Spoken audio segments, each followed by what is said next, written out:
It is a good thing we just had this a few days ago to use as a snapshot for the future balance tuning patches and see how this was going to change before the release of the first season of Midnight, because what we have for today on this weekend is another set of balance tuning. This one is quite large, it changes quite a few specs, with no surprise the major changes being the nerfs to the best performing, some of the best performing specs in the beta. So let's start with one of the first ones that we also put as a potential Mythic Plus meta spec back when we looked at the performance of the specs in the beta, which is Unholy Death Knight. So Blizzard starts gaslighting the player base, mentioning some recent bug fixes that were causing diseases to deal more damage. There haven't really been any recent bug fixes. Perhaps the bug fixes they mentioned was numbers put by Blizzard in the changes were too big, and they just called it a bug. But in short, Unholy's dots were just doing too much. This was the Unholy damage breakdown, and between Virulent Plague and your Dread Plague, a quarter of your damage already was just from the dots, not to mention Pestilence, which was the extra damage that you would get from the dots themselves. This was getting, snowballed from Infliction of Sorrow, which is one of your Sun Lane talents, the spec you play as Unholy DK, for two different reasons. One, because Vampiric Strike extends the duration of your dots, and of course when you enter your Dark Transformation and you get access for much longer to Vampiric Strike, this is how it looks. You're just, spamming a lot of Vampiric Strike, so you're extending your dots for a lot. And here's where you're asking, but who cares? Even if your dot lasts longer, it's not that it's gonna do more damage. It does.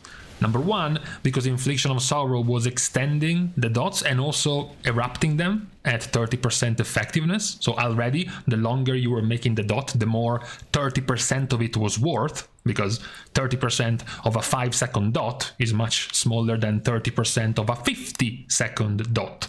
And then there was the much bigger number, which was Pestilence. Dark Transformation itself was upgrading your next outbreak into Pestilence, which was going to fully consume your dots and burst them at 150% of the remaining damage. This was a considerable overall damage part of your AoE, the eruption of both Virulent Plague and the Red Plague, as well as Pestilence itself, which is ultimately what Blizzard is targeting. Virulent Plague is nerfed, Dread Plague is nerfed, Pestilence is nerfed, and then Epidemic and Graveyard, your other AoE buttons, are also nerfed, as well as the Visceral Strength and Insight Terror for Sun Lane. This one in particular hurts even more now for Sun Lane, specifically because, specifically to single target, now Rider as the hero talent has surpassed Sun Lane. Now that we start getting some of the first iteration of sims for the specs, Rider is above Sun Lane, not in Mythic Plus, not in AoE, but at the very least as far as it goes to single target.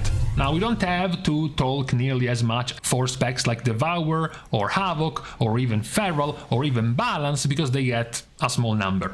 Havoc is buffed by 5%, Feral by 3%, Balance by 3%, and Devour is nerfed by 4%. Now perhaps the Devour nerf, like we complained last week with the last balance tuning, might have been affecting Blizzard based on the useless and pointless pre-patch results, which see Devour doing this in the pre-patch. Devour is not nearly as powerful like this in the beta right now. It is in the top third of performers right now, but if they deserve the 5% nerf in the beta, then about 10 more specs also deserve to be nerfed. Meanwhile, yes, sure, Havoc, Balance, and Feral were fine for getting buffed. Now what you see, this nonsense for Resto Druid, is the same thing you will see in different shades for all the other healers. Blizzard is, for some reason, increasing the damage scaling of the healers per level at a fixed rate in exchange for nerfing their base damage. This is particularly good for Resto because they haven't actually even gotten their damage nerfed. In fact, Sunfire, Moonfire, Rat, Starfire, and Star Surge, so the non-cut weaving kind of damage, which wasn't the popular one for druids for a long time, has been buffed as well, on top of your scaling damage per level. You can see the same treatment given to Preservation Evoker, also same without any compensation nerfs. All damage now increased by 1% per level, up to 58% overall damage increase at level 90. It's an attempt of Blizzard to try to increase overall the damage of the healers, which have become more and more pathetic over the course of the last few seasons, going as little as being like 1/5 of the tank's damage. That's how low it was getting. I think something like 3/4 of a tank damage would be more relevant or acceptable in Mythic Plus. At least make it look like you are helping when it comes to doing damage in your group. What is more relevant for Preservation Windwalker is a reasonably neutral change healing-wise, because Rewind gets nerfed. Very slightly in the amount of healing, 30% of damage taken instead of 33. What's bigger is the cooldown. One of the surprising things about the pruning of the big CDs that many healers have lost was the fact that in return for Preservation, losing Emerald Communion and having Stasis and Dreamflight as a choice node, so you were going to lose one of them, Rewind got down to a 2-minute cooldown, which is very, very strong. So now instead, Rewind is back to having a 3-minute cooldown, which is obviously a nerf, but you get the buff that now all of your healing is increased by 6%. Now, in the raid, normally Rewind shouldn't have gotten to be doing 6% of your total healing anyways, so this should even out to be a almost neutral change. What is way more positive though for Preservation is the fact that Emerald Blossom and Reversion, and less importantly Fire Breath, all have their mana cost reduced. This is way better for Preservation Evoker when it comes to your raid mana preservation. No pun intended. Who also gets changed though is Devastation Evoker. So this is weird because they were bugged. Unlike the fake bugs of Unholy, they did actually get ticking damage going missing for Disintegrate and having much lower damage. It has been fixed. Damage now has been increased significantly. You get some compensation nerfs, all damage reduced by 4%, and then Conduit of Flame and Fulminous Roar for Flame Shaper are being nerfed.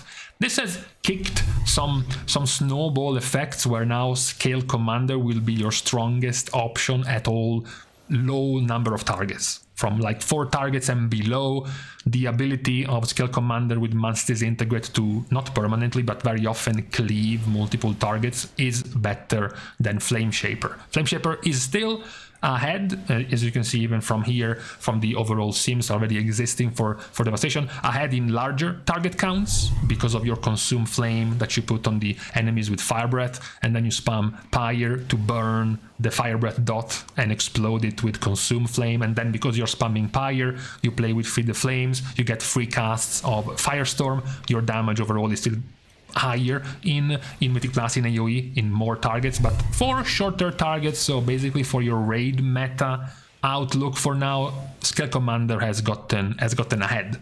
Now, who I doubt will be getting ahead despite being buffed? Sure, these are buffs. Marksmanship is being buffed, particularly, even though it might not look like. It's a sort of like a rebalancing of buffing their single target over their AoE.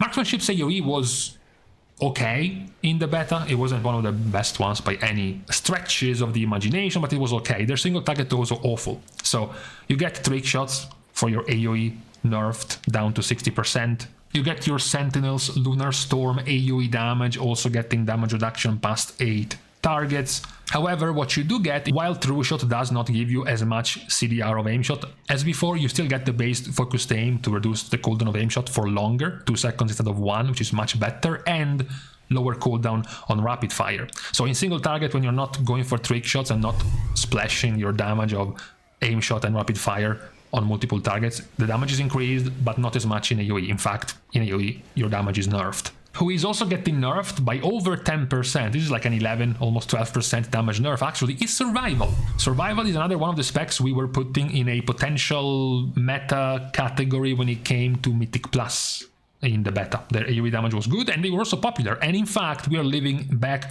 in Shadowlands days where the most popular pick overall has been for quite a while now Survival as hunter specs. But they get nerfed. All damage is reduced by 4%, Strike as 1 is also reduced by 10%, Boomstick damage is also reduced by 10%, and both Pack Leader and Sentinel are nerfed, particularly in their AoE damage. The Boar AoE damage that was buffed by like 200% now gets damage reduction beyond 5 targets instead of 8, and Lunar Storm, just like Marksmanship nerf, is also nerfed for Survival. So their single target is obviously nerfed also, but not as much as their AoE damage. Now, one of the clown shows of the day is Arcane. Now, completely disregard Spellslinger changes. These were just the payback for the overly large buffs of last week, like Arcane Splinter being buffed by 80%, made Arcane Splinter do a quarter of your damage passively proccing in the background, it was awful. Fine, it gets nerfed, whatever.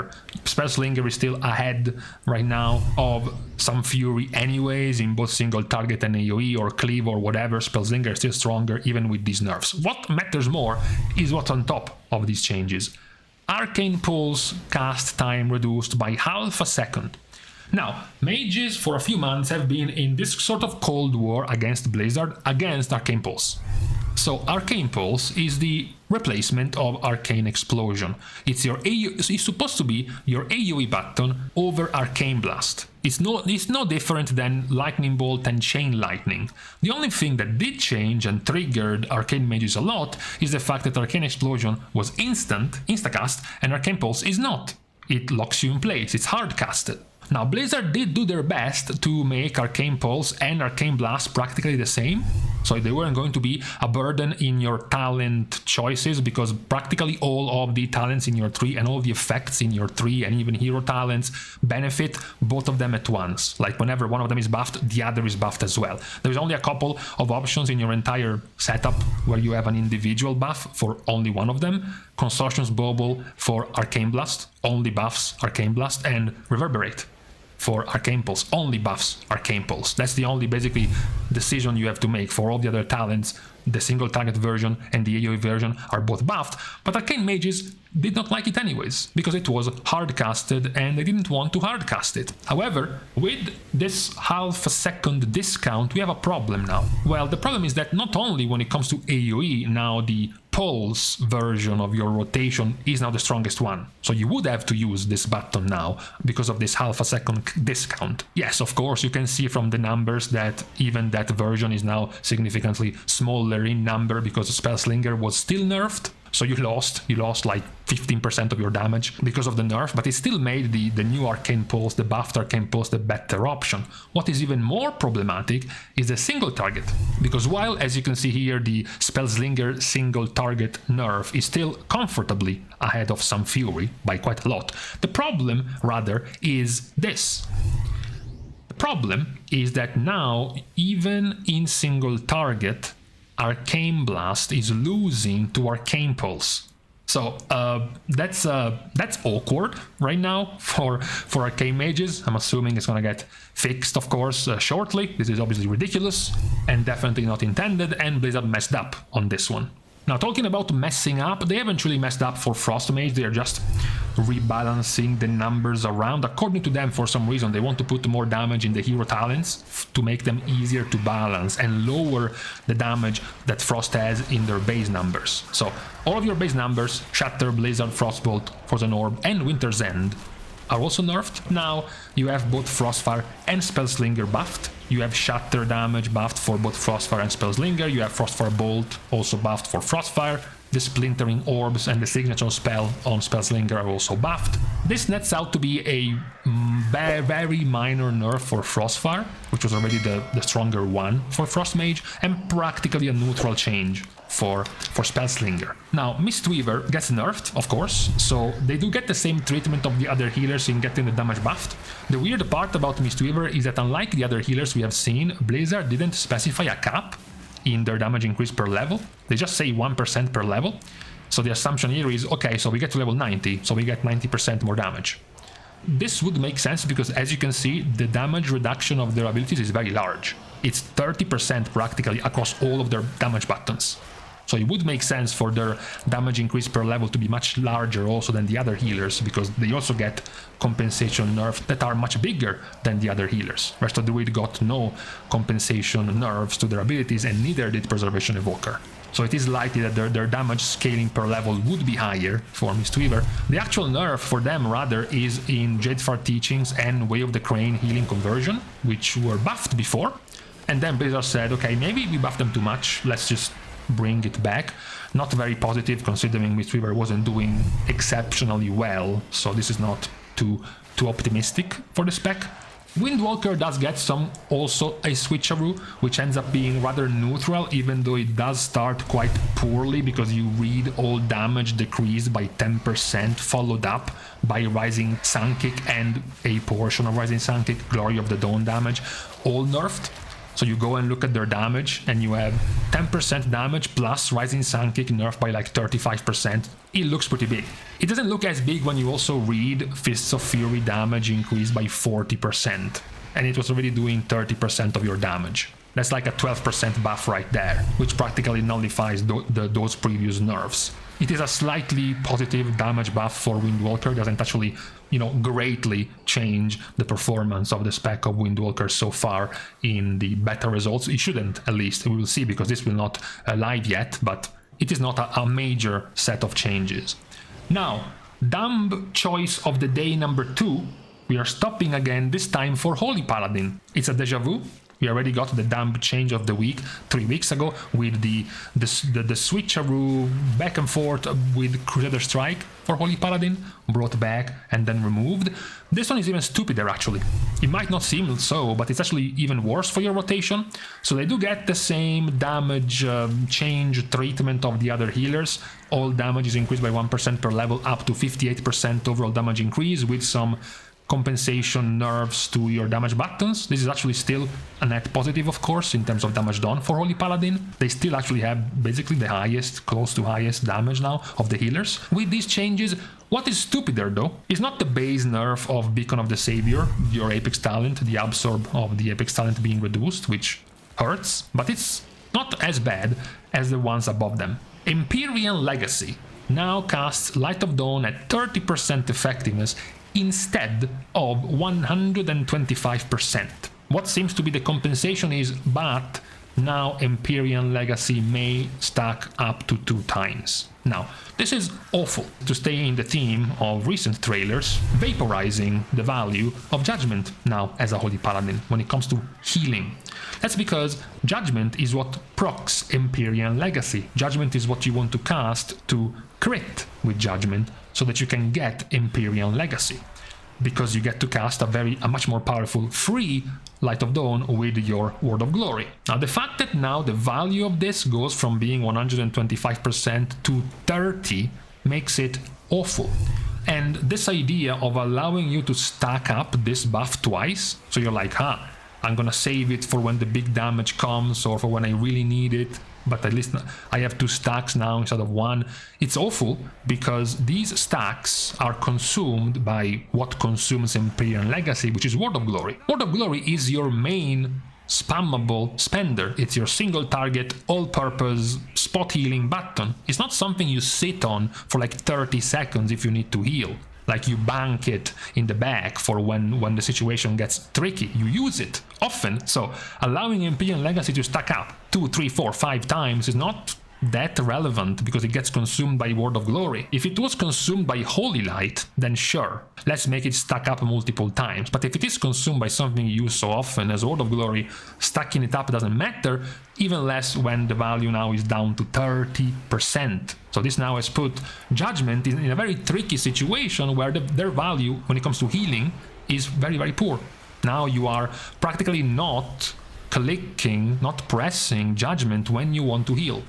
If you want to do damage, sure.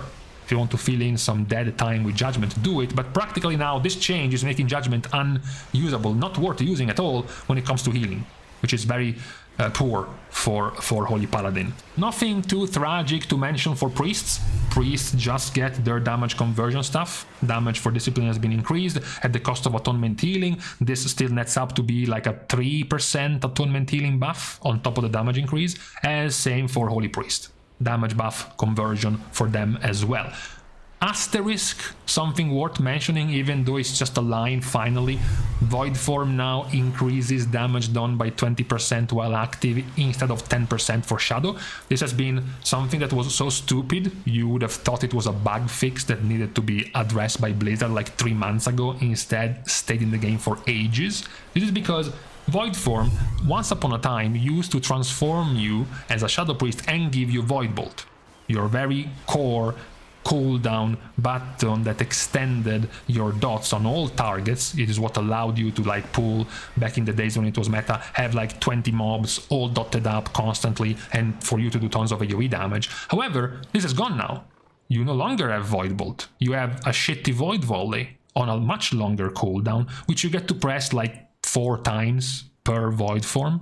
So you're like, hold on a second, This is a 2-minute cooldown, and what I gain is just this Void Volley button like 4 times. That's it. Now someone else is going to say, but in this tooltip I also read we get 10% more damage. It's not much, but at least it's, it's 10%. No, because Void Form replaces Shadow Form, which already gives you 10% spell damage. So Void Form was simply making sure you still had 10% damage like Shadow Form, not anything more. So this change now actually gives you 10% more damage inside of your cooldown for Shadow Priest. Defensiveness buffs for Shaman. Blizzard realized 3 months late that with the pruning they also removed Stone Bulwark Totem and even much of the value of your Earth Elemental as well. So now you get 5% more stamina, 2% more magical damage reduction, and your insta-proc health stone when you drop below 35% HP is buffed. Now it gives you 40% max HP instead of 20% max HP. Still welcome, because Shaman had gotten quite squishy without one of their 2 defensive buttons. The Elemental Shaman change is quite neutral. You do get some more prio damage as Stormbringer by doing more single target Tempest damage and less splash damage. The swap-a-roo between buffing Earthquake but nerfing Chain Lightning is a bit weird. It is slightly better for Farseer because they gain more value from Earthquake than they do for Chain Lightning compared to Stormbringer, but overall Earthquake and Chain Lightning were already doing similar damage. So buffing and nerfing them by 15% doesn't change too much for Elemental. Meanwhile, for Resto, you have more of the same damage conversion changes that all of the other healers are getting. Now, Warlock tuning. We are now in the 3rd time out of 4 sets of balance tuning that Destruction gets buffed. However, these are many buff lines which kind of defeat the purpose, because then at the bottom you get nerfed in what ends up being a bigger number than the buffs you are getting, because as a Destruction Warlock you play Diabolist. Ruination is nerfed by 35%, and nerfing Ruination by 35% while buffing Incinerate, Immolate and Conflagrate, which do pathetic damage, is overall a nerf. It's still good to nerf Ruination, and even better to nerf Blackened Soul, the bane of Hellcaller for Destro, but these buffs for Destro are not doing too much for now. Maybe if Blizzard follows up with something else after nerfing their 2 hero talents, but not for now. What is way more relevant, no pun intended, is the destruction of Demonology. It's cool that we had an entire video dedicated to what was making Demo super powerful, because now they're not super powerful anymore. Their Apex talent has been nerfed by 45%, their Soul Harvester Demonic Soul by 25%, and Soul Anathema by 35%. So you take all of those Dominion of Argus pets spawned by your Apex talents there, which do 30% of your damage, and you cut it down by 45%, which is like a 13.5% damage nerf. Then you take Soul Anathema and you also nerf it by 35% on top of the Demonic Soul damage from your End of Gul'dan. This nets up to be like an 18% damage nerf to Demo, and also to the Soul Harvester version of Demo. So now the point is deciding whether or not to move away from Soul Harvester after the nerfs and move over to Diabolist or not. But it is definitely not in that like super powerful level that it was for these few days of Soul Harvester domination in the beta. Now here are the changes for Warriors. What the fuck is this piece of shit? I don't know what to say. Arms is bad. Arms was bad in the beta, wasn't doing well in any kind of content, so I'm not sure what any of this is. I'm not sure why overpowered damage is being reduced, why cleave damage is being reduced, why Colossus AoE is being reduced when Arms is not doing well. Maybe they missed the other chunk of the tuning, which was supposed to be some 20 plus damage buff, and then these were some offset nerfs to follow, but as it stands, these changes make no sense for Arms Warrior. And that was the last of the spec changes for this week's tuning. As mentioned, it's good that this is happening. Remember, we are like almost over a month away from the release of the actual season, which means that if Blizzard continues in this pace of one set of balance tuning every weekend, or even one at the start of the weekend and even one at the end of the weekend, week by week, we still have tons of chances. Many specs still have tons of chances for being adjusted into being much better. However, of course, in this game of dice, there is also the risk of the things going the opposite way.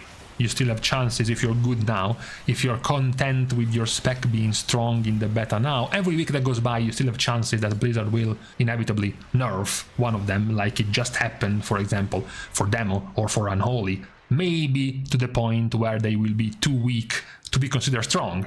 This is not the case for now. Neither the nerfs to Unholy or the nerfs to Demo have made them weak or not like top contenders, but they were kind of an outlier in terms of the damage they were doing. So we will see as time goes by the more changes of the specs for the midnight release. But for today, on this Saturday, we are done. We can now leave each other for now. We can start our goodbyes by thanking everyone for having watched the video, together with, of course, everyone else who have been supporting completely for free by liking and commenting down below, as well as subscribing to the channel itself. Now, with these things out of the way, thank you again for watching. See you guys tomorrow, and in the meantime, you know, the rain is always nice and cool. The sound, the atmosphere, the smell of the fresh grass in the background. However, when you have to go out yourself in the rain...